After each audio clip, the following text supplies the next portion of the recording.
সবাইকে ভুলে যেতে নেই। কিছু মানুষের মুখ সব সময় মনে রাখতে হবে।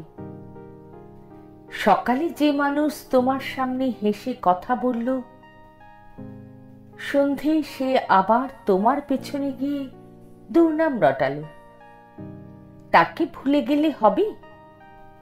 যার দরজায় অপমানিত হয়ে ফিরে এসেছিলে, সে রাজভোগ খেতে দিলেও তার অপমান কি করে ভুলবে বলো তো? তোমার ক্ষতি করে যে আনন্দ পায়, তার থেকে সদুপদেশ শোনার আগে পুরনো ক্ষতির কথা মনে রাখবে না?